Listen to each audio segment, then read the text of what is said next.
What's happening, people? Today's lesson is multiplying and dividing fractions. So in today's video, we're going to look at how to multiply and divide proper fractions, and then we'll also take a look at mixed numbers and improper fractions, and then we'll do some exam questions. Let's get straight to it. So example number 1.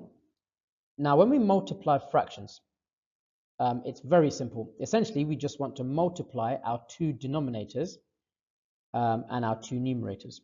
So 5 and 7 are our denominators.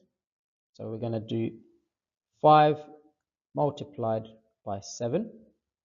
And then for our numerators, 3 multiplied by 2, which gives us 6 over 35. And that's how easy it is to multiply two fractions. When it comes to dividing fractions, now you've probably seen various different methods. Now, the method that I like to teach, just because it's super easy to remember, is the KFC method. Now, what this stands for, the K, we're going to say, is keep.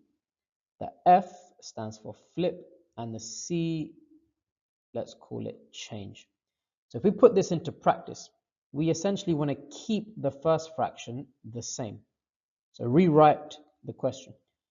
So leave the 3/4 as 3/4. So that's that bullet point dealt with. Second thing is flip. So flip your second fraction so that the numerator becomes the denominator and vice versa, right? So instead of it being 2/5, we're going to call it 5/2. That's the flip done. And then change. We're going to change the division to a multiplication. Now we've got a fraction multiplied by a fraction. We literally just saw how to do that. So 3 multiplied by 5 is 15. 4 multiplied by 2 is 8. Now, do not leave your answer like this. Change it to a mixed number. Now, if you don't know how to convert between mixed numbers and improper fractions, pause this video, go ahead and watch my video on how to convert between the two, and then come back and I'll be waiting for you here. So 8's into 15, go 1, remainder 7, so it'll be 1 and 7 over 8. And that's how easy it is to multiply and divide proper fractions, mixed numbers and improper fractions. So just like the video we looked at with adding fractions, you have to first convert these to improper fractions. So again, if you've not seen that, you don't know how to do that, go and watch my video on that and then come back.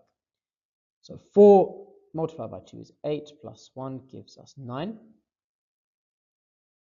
That'll be 9 over 4. 2 times 3 is 6 plus 1 gives us 7 over 2. And then multiply.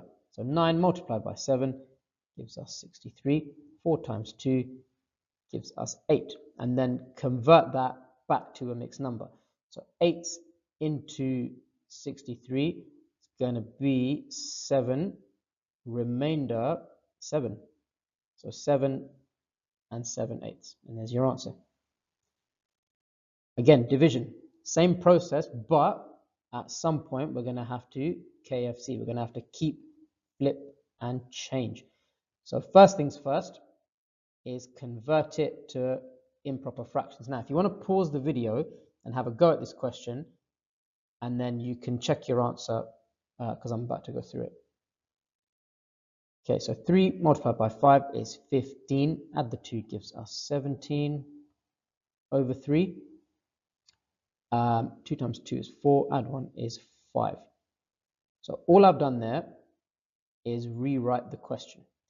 And now what I'm going to do is apply my keep, flip, change.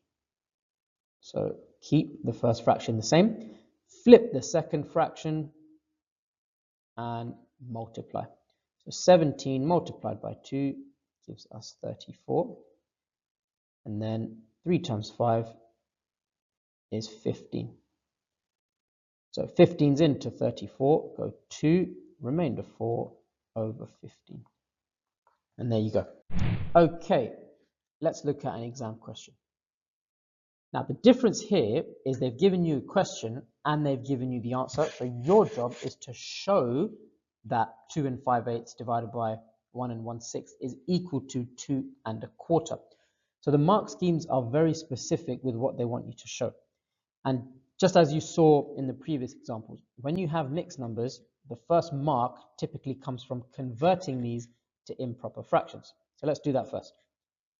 So 8 times 2, 16, plus 5 gives us 21 over 8. Divided by 6 times 1 is 6, plus 1 is 7 over 6. Now, once you've done that, apply your keep, flip, change. So keep 21 over 8. The same, flip the second one, so 6 over 7, and then change the division to a multiplication. Now, 21 multiplied by 6 gives us 126, and then 8 times 7, 56. Now, it's not enough to just say, oh, I know the answer is 2 1/4. That means this is 2 1/4. It is, but you have to show it. So first of all, let's try to convert this. Well, in fact, you've got two options. You can either try and convert this to a mixed number by seeing how many 56s go into 126 and go like that, or try and simplify it as much as you can now, and then convert it to a mixed number. But either way, you're going to get the right answer. So how many 56s fit into 126? It's 2. So 56 multiplied by 2 will be 112, which leaves us with 14 over 56. Now, 14 over 56 can be simplified. So 7 goes into both of those numbers. So it'll be 2. And how many 7s? Sorry, it will be 7, but that won't be the simplest. 14 goes into both. So how many 14s go into 14? It will be 1. How many 14s into 56? It will be 4. And there you go. That's what they're looking for. Now, there's certain things here where you can take shortcuts. So, for example, when you get to this point here, 2 and 14 over 56, you could probably type in the 14 over 56 in your calculator, and it will just straight away tell you it's 1/4. So yeah, use the calculator where you can to make things easier, but you must show these steps. So please show this, and then this has to be shown as well. It is a show that question. You can't just assume that this is going to be equal to this. Okay, now it's your turn. So pause the video, have a go at these two questions, and then I'll go through it and you can check your work. Okay. Question 1, it's a multiplication question, and again, it's a show that question. So you have to basically spell it out for them. So convert them into improper fractions. So 3 times 1 is 3, multiplied by 2. Sorry, add 2 is going to give us 5. So 5/3 multiplied by, so 15 times 2 is 30, plus 1, 31 over 15. And then simply multiply, so 31 multiplied by 5, should be able to do that in my head. 155, knew that, over 3 times 15, which is 45. Now, I'm kind of glad this number is quite big because I'm going to show you something else. Now, yes, you could go from here and it will eventually simplify to 3 and 4 over 9. What you can do instead to make your life a whole lot easier, and you've probably seen this before, is from here, if you look diagonally across, you've got a 3 and a 31, which are diagonally opposite. You've got 5 and a 15. Can you simplify this before doing the multiplication? Now, 3 and 31, not going to work, prime numbers. 5 and 15 will work. So what number goes into 5 and 15? It's 5. So 5s into 5 go 1, 5s into 15 go 3. What that then does is makes this calculation a whole lot easier, because 1 times 31, that's very easy to do, just 31. 3 times 3 is 9. Now, we already have the 9, which is exactly what we have in our question. Now it's just a case of converting this into a mixed number. So 9s into 31, so it'll be 3, which will be 27, and the remainder will be 4. How much easier was that to convert than that really large number, 155, I think it was. So much easier, I think, anyway. Right, let's look at the second one.